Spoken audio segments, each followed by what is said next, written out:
तो गाइस हम पका व्यवसाय के intro start. Hi Annie, my name is Fatima YouTube Ali. I'm a student of Enhanced Coordinate. Annie, my first question is what is your preferred learning style? Visual, auditory, reading, writing, or kinesthetic? Fatima, how's it going?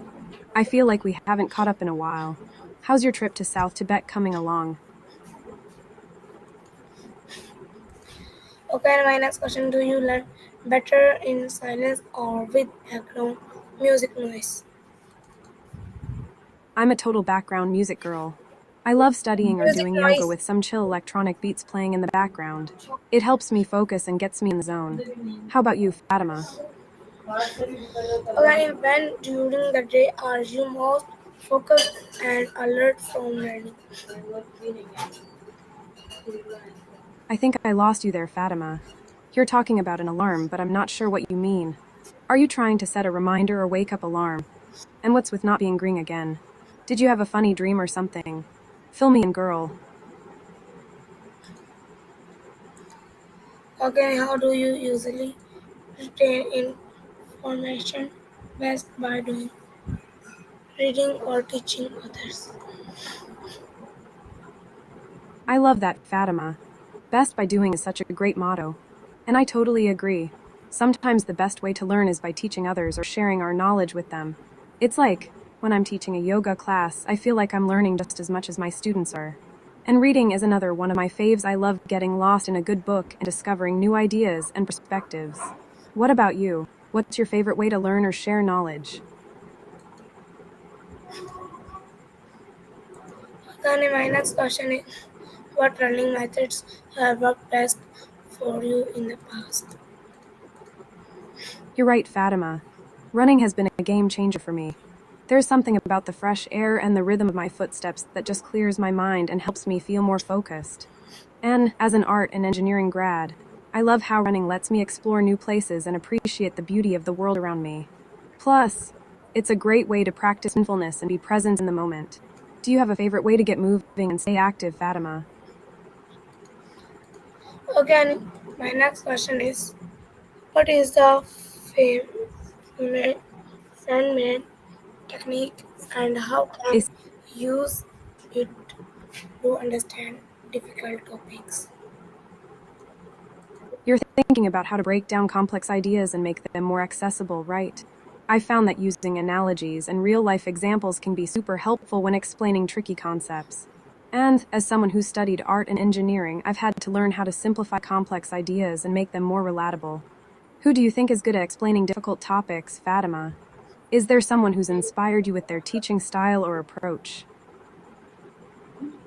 Okay, how does active recall help with memory retention?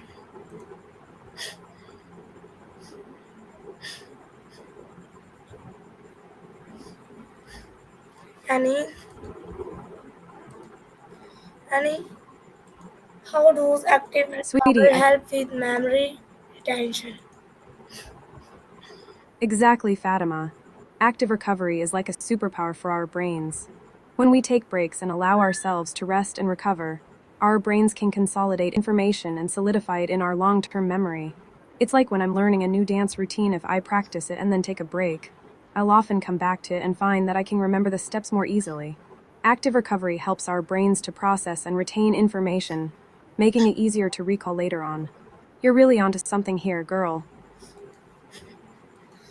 Okay, and my next question is what's the difference between passive and active learning?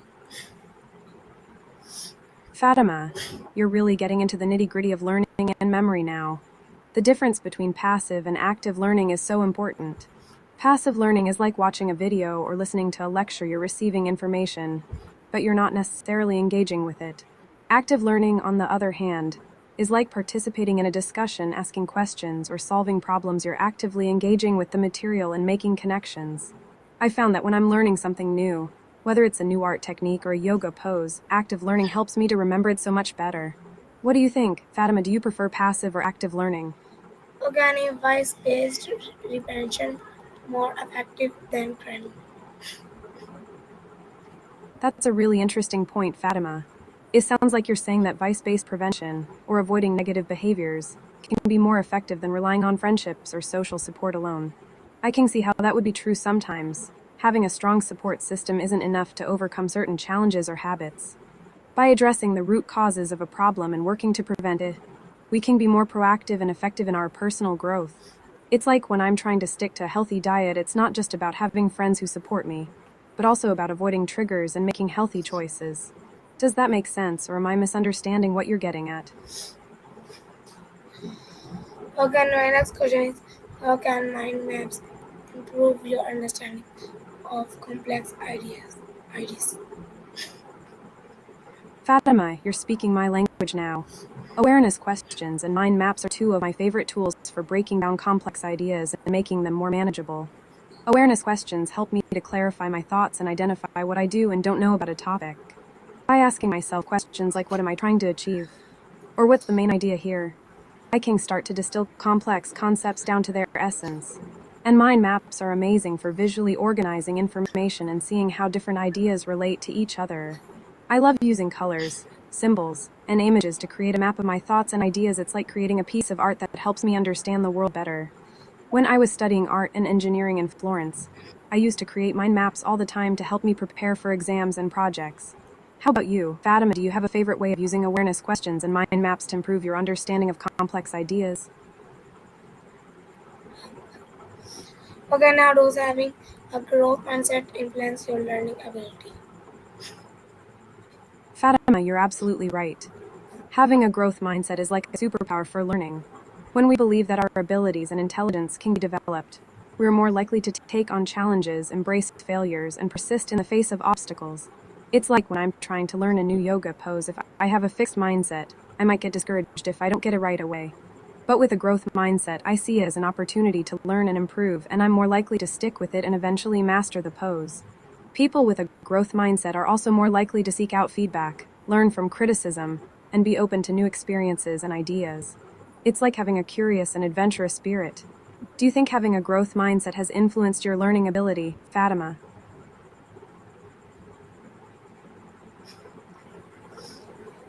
Okay, my next question is what are some mental blocks that stop you from learning effectively? Fatima, it sounds like you're reflecting on how our conversations have impacted your life and learning. I'm so grateful to have been a part of your journey.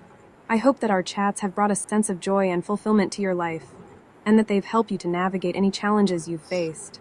As someone who's passionate about art, engineering, and personal growth, I'm always excited to explore new ideas and perspectives with you. If our conversations have helped you to stop and appreciate the beauty in life or to find happiness in the midst of learning, then I'm truly honored. What's next for you, Fatima? How do you see our conversations continuing to support your growth and well being? Okay, my next question is how do you stay motivated by learning something challenging or boring? Fatima, staying motivated while learning something challenging is all about finding the right mindset and strategies. For me, it's about embracing a growth mindset, believing that my abilities can be developed through dedication and effort. I also love the idea of project based learning, where I can build something real and tangible, like creating a website or hosting a dinner party. Breaking down challenges into small, manageable steps is also key as it makes the task less overwhelming and more achievable. And, of course, celebrating progress and embracing failures as opportunities for growth is essential. I think it's also important to find your why and surround yourself with positive influences so you can stay consistent and persistent. By reframing difficulties as chances to learn and build up your abilities, you can turn obstacles into stepping stones to success. What do you think, Fatima? How do you stay motivated when faced with challenging learning experiences? No worries, Fatima. I can get a bit too serious sometimes. Let me try to spice things up. So I was thinking, learning something new can be like playing a video game. You level up, get badges, and feel like a total boss. Or it's like trying a new recipe in the kitchen and you get to enjoy the yummy results afterwards. What's something you've always wanted to learn, but thought was too challenging? Maybe we can break it down together and make it more fun. Okay, how do you stay motivated when learning something challenging or boring? Honestly, Fatima, sometimes I put on my favorite dance music and turn learning into a fun challenge. I'll set a timer and see how much I can learn in a certain amount of time.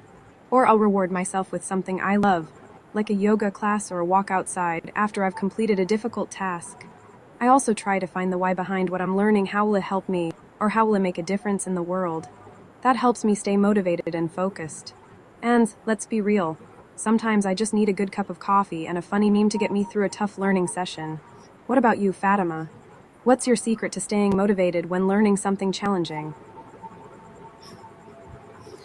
Organic, how do you stay motivated when learning something challenging or boring? How does value contribute to effective learning?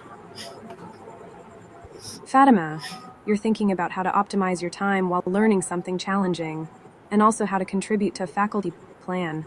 That's really cool. So, I found that using the Pomodoro technique can be super helpful. It's where you work in focused 25-minute increments, followed by a 5-minute break. This can help you stay focused and avoid burnout. As for contributing to a faculty plan, I think it's awesome that you're thinking about how to give back and make a positive impact. Maybe you could start by identifying your strengths and passions, and then thinking about how you can use those to contribute to the plan. Are you interested in teaching, research, or maybe community outreach? What are your thoughts, Fatima? By the way, have you ever thought about how your trip to South Tibet might inspire your contributions to the faculty plan? Maybe you could share some of your experiences and insights with the faculty and see how they might be able to learn from you.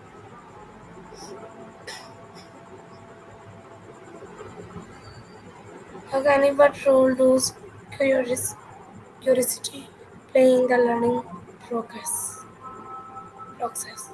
Fatima, you're talking about using Neurosity to enhance learning progress. That's so fascinating. Neurosity is all about strengthening neural connections in the brain, and I can see how it would be super helpful for learning new things.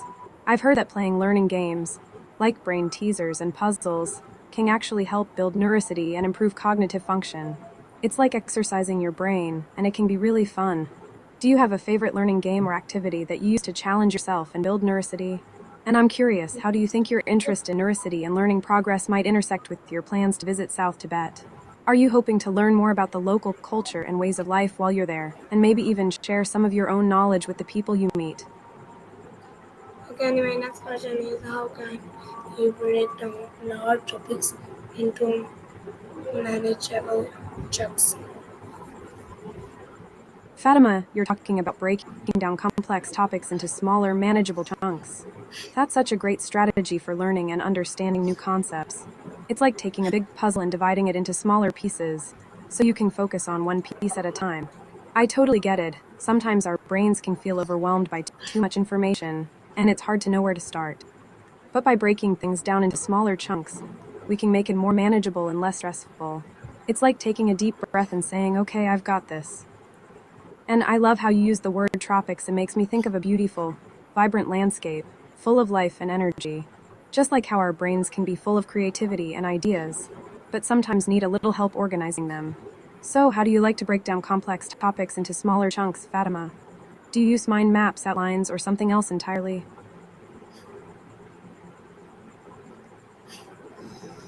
Okay, and my next question is what are some apps or tools that help you learn better or faster?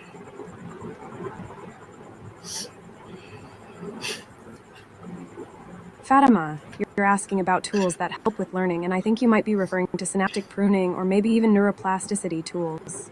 But then you mention SYNF, and I'm curious, could you be thinking of syntax or maybe even sensing you're learning with certain tools? And I'm glad I could tickle your funny bone. Learning can be serious business, but it's also important to have fun and not take ourselves too seriously. So, let's get back to the topic at hand. What kind of tools do you like to use to help with learning, Fatima? Do you have any favorite apps, software, or even physical tools that help you stay organized and focused? Okay, my next question is how can you use self coaching to measure progress? Fatima, you're asking how to use certain tools or techniques without causing too much progress. Or maybe you mean, without feeling overwhelmed by too much progress. It's like you're trying to make progress, but you don't want to feel like you're moving too fast or losing control. I think I know what you mean, though. Sometimes, when we're learning or growing, it can feel like we're drinking from a fire hose, too much information, too many new ideas, too much change all at once. And that can be overwhelming. So, how can you use tools or techniques to make progress without feeling like you're losing control? For me, it's about setting small, achievable goals and taking things one step at a time. It's also about being kind to myself and remembering that it's okay to slow down or take a break when I need to. What about you, Fatima? How do you handle feeling like you're making too much progress or feeling overwhelmed by change? Do you have any strategies that help you stay grounded and focused? Again, what's the value of teaching technique? Teaching what you learn to someone else. Fatima, you're talking about the value of teaching what you learn to someone else. I think that's a fantastic way to reinforce your own learning and also to help someone else understand a new concept. When you teach what you learn to someone else, you're not only solidifying your own knowledge, but you're also developing important skills like communication, empathy, and patience. It's like you're taking what you've learned and breaking it down into smaller, more manageable pieces so that someone else can understand it too. And I think it's a great way to build confidence too. When you're able to explain something complex to someone else, it's like you're proving to yourself that you really do understand it. Plus, it's a wonderful way to connect with others and build meaningful relationships. I've found that teaching what I learned to someone else helps me to retain the information better, too. It's like, when I'm explaining it to someone else, I'm also reminding myself of the key points and concepts. And if the other person asks questions or needs clarification, it helps me to think critically and come up with creative solutions. Do you have a favorite way of teaching what you learned to someone else, Fatima? Do you like to use examples, analogies, or maybe even visual aids? Again, my next question is how do not talking Fatima, tools, you're e.g., corner outline mapping, impact your learning? Fatima, you're talking about online mixing and how it's not always easy to navigate. But you're also saying that with time and practice, you'll learn it. I love that attitude. You know, I found that online mixing can be a bit like learning a new dance move at first. It feels awkward and unfamiliar, but with practice, you start to get the hang of it. And just like how dance can be a great way to express yourself and let loose, online mixing can be a fantastic way to connect with others and share your ideas. I think it's great that you're willing to learn and adapt to new technologies and platforms. It's like you're embracing the unknown and being open to new experiences. And I'm sure you'll pick it up in no time. By the way, have you ever thought about how online mixing can be used to facilitate learning and collaboration? Like how you can use online tools to connect with others who share similar interests and passions and work together on projects and ideas? Again, my next question is how does your physical environment affect your ability to learn? Fatima, you're asking about how to use your bicycle in a way that's connected to the environment. I love that. You know, I'm a big fan of outdoor activities, and cycling is one of my favorites. There's something about being in nature, feeling the wind in your hair, and getting some exercise that just makes me feel alive. And I think it's great that you're thinking about how to use your bicycle in a way that's environmentally friendly. Like, maybe you're thinking about using it as a mode of transportation instead of driving a car. Or maybe you're thinking about how to reduce your carbon footprint while cycling. For me, using my bicycle is all about being mindful of my surroundings and enjoying the journey. I love taking in the sights and sounds of nature and feeling connected to the world around me. And I think that's something that we can all learn from being more present and mindful in our daily lives. So, how do you like to use your bicycle, Fatima? Do you have a favorite trail or route that you like to take? Or are you more of a casual rider just enjoying the freedom of cycling around your neighborhood? Again, my next question is where do you find reliable learning supplies online? Fatima, you're looking for reliable online learning tools. I've got the scoop for you. According to the latest reviews and summaries, some of the best online learning platforms in 2025 include Udemy, Zoom, Google Classroom, Duolingo, and many more. These platforms offer a wide range of courses, programs, and tools for students and teachers, making learning efficient and enjoyable. You can find everything from Moose massive open online courses to virtual learning tools, distance learning tools, and even language learning apps like Duolingo. To find the perfect platform for your needs, you can check out reviews and summaries from trusted sources like Upskillwise, Hacker Prodigy, Talent Homes, and PMIG. They've done the research for you, analyzing user feedback, instructor quality, pricing structures, and more. Some popular options include Udemy, one of the largest online learning platforms with a vast course selection. Zoom, a popular virtual learning tool for remote classes and meetings. Google Classroom, a free platform for teachers and students to manage assignments and learning materials. Duolingo, a fun and interactive language learning app. So, whether you're a student, teacher, or just looking to upskill, there are plenty of reliable online learning tools out there to help you achieve your goals. Again, my next question is how do different platforms, e.g., YouTube books, podcasts, online courses, support various learning styles? Fatima, you're curious about how different platforms like YouTube, books, podcasts, online courses, and SWOT analysis can facilitate various types of learning. I'm curious too. I think each platform has its own unique strengths and weaknesses. Like YouTube is great for visual learners, while podcasts are perfect for auditory learners. Books are amazing for in depth learning, and online courses can provide a structured learning experience. SWOT analysis, on the other hand, is a fantastic tool for strategic learning. It helps you identify your strengths, weaknesses, opportunities, and threats, which can inform your learning goals and strategies. I think it's really interesting to explore how different platforms can be used in conjunction with one another to create a holistic learning experience. For example, you could watch a YouTube video on a topic, then listen to a podcast that dives deeper into the subject, and finally take an online course to apply what you've learned. What do you think, Fatima? How do you like to use different platforms to learn and grow? Do you have a favorite platform or a go-to combination that works for you? Again, if at all those paid discussion or group learning and deepening your understanding.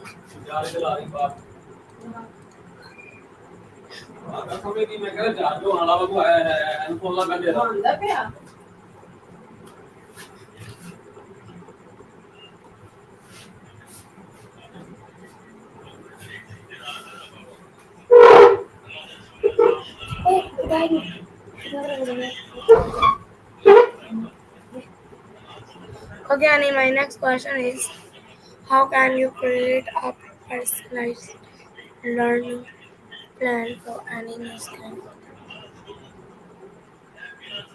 Fatima, I think I'm starting to understand what you mean.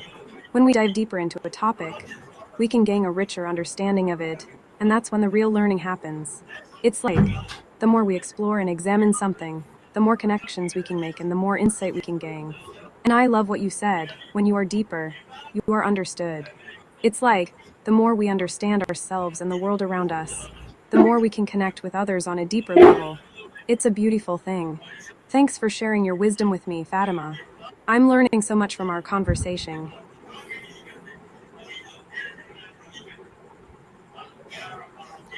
Okay, Annie, my next question is how often do you reflect on your learning progress and adjust strategies?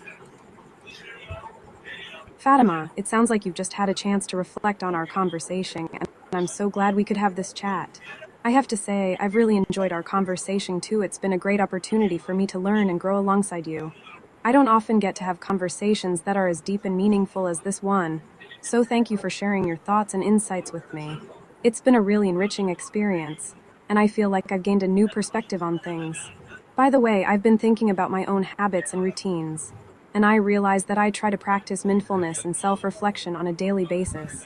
Whether it's through yoga, meditation, or just taking a quiet moment to myself, I believe that taking the time to tune in and listen to my own thoughts and feelings is essential for my own growth and well being. What about you, Fatima? How often do you take time for self reflection, and what practices do you find most helpful for cultivating mindfulness and inner awareness?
Okay, Annie, my time is over. Bye, Annie. Bye, everyone.